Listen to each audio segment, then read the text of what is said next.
Hello दोस्तों, तो कैसे हैं आप सभी। आई होप आप लोग अच्छे होंगे। आज हम लोग इस क्लास में सामाजिक विज्ञान का महत्वपूर्ण चैप्टर अर्थव्यवस्था और इसके विकास का इतिहास का कुछ ऐसे महत्वपूर्ण ऑब्जेक्टिव सवाल जानने का प्रयास करेंगे जो सीधे आपके एग्जाम बोर्ड में आने की संभावना रखती है।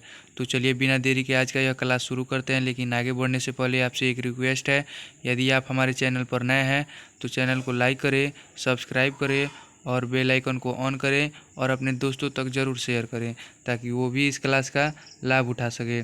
तो चलिए आज का यह क्लास बिना देरी के हम लोग शुरू करते हैं। आप सभी का पहला प्रश्न है, प्लास्टिक मुद्रा है। प्लास्टिक मुद्रा क्या है? तो प्लास्टिक मुद्रा आपका एटीएम। करेक्ट आंसर आपका ऑप्शन नंबर बी होगा।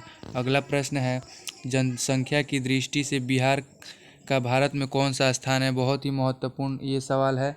जनसंख्या की दृष्टि से बिहार का भारत में कौन सा स्थान है? तो आप सभी का करेक्ट आंसर होगा ऑप्शन नंबर सी, तीसरा स्थान है।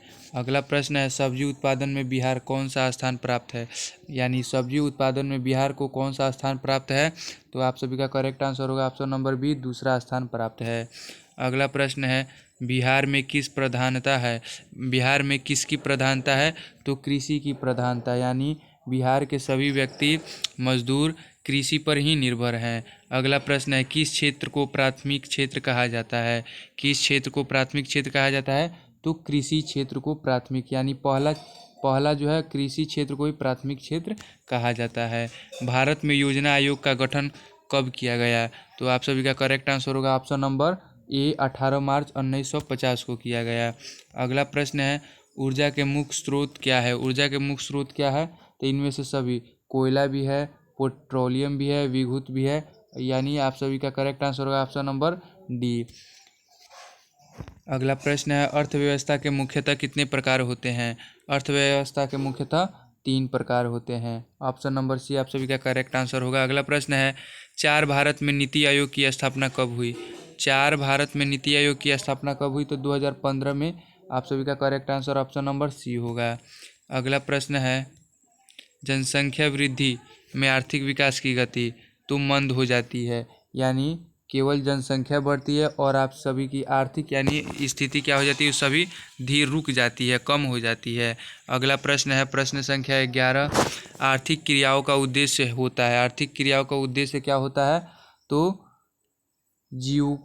जीविकोपार्जन होता है। अगला प्रश्न है, आर्थिक विकास का गैर आर्थिक कारक कौन है? तो आप सभी का करेक्ट आंसर होगा ऑप्शन नंबर ए, तकनीकी विकास। अगला प्रश्न है, किस क्षेत्र को द्वितीयक क्षेत्र कहा जाता है? तो विद्युत को द्वितीयक क्षेत्र कहा जाता है। प्राथमिक क्षेत्र कृषि को कहा जाता है। किस क्षेत्र को तृतीयक क्षेत्र कहा जाता है? तो सेवा को तृतीयक क्षेत्र कहा जाता है। अगला प्रश्न है, प्रश्न संख्या 15, स्वतंत्रता पूर्व भारतीय अर्थव्यवस्था थी। तो कृषि प्रधानता देश थी।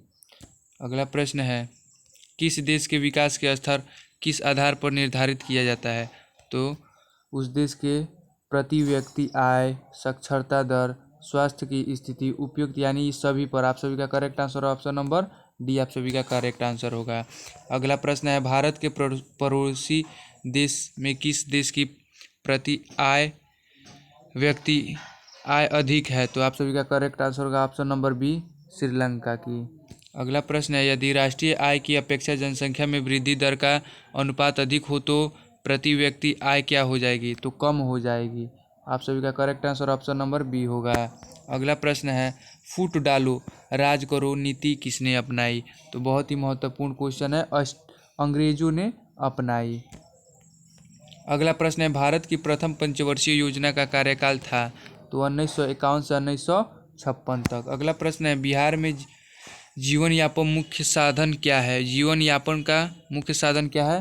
तो यहाँ के बिहार के जो भी व्यक्ति हैं कृषि पर सभी कोई क्या है? निर्भर है, यानी आप सभी का correct answer option number A होगा।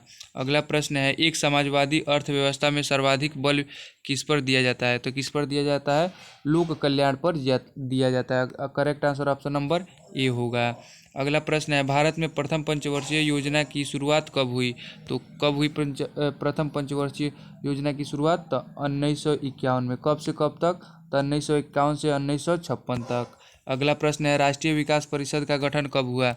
तो इसका गठन कब हुआ? तो 1952 में इसका गठन किया गया था।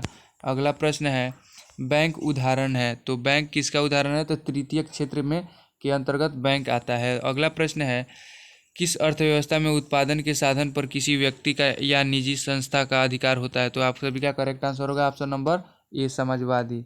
अगला प्रश्न है, निम्नलिखित में कौन सा देश विकसित अर्थव्यवस्था का उदाहरण है?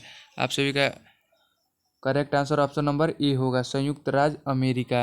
अगला प्रश्न है, नरेगा के अंतर्गत ग्रामीण मजदूरों को साल में कम से कम कितने दिनों के लिए रोजगार देने की व्यवस्था है? तो लगभग 100 दिनों की रोजगार देने की व्यवस्था है। ऑप्शन नंबर ए आप सभी का करेक्ट आंसर होगा। नरेगा एक कार्यक्रम है, तो किस स्तर का कार्यक्रम है? तो राष्ट्रीय स्तर का कार्यक्रम है। अगला प्रश्न है, सतत विकास का उद्देश्य क्या है? सतत विकास का उद्देश्य क्या है? अपने आने और जाने वाले संतति के लिए सतत विकास का उद्देश्य है।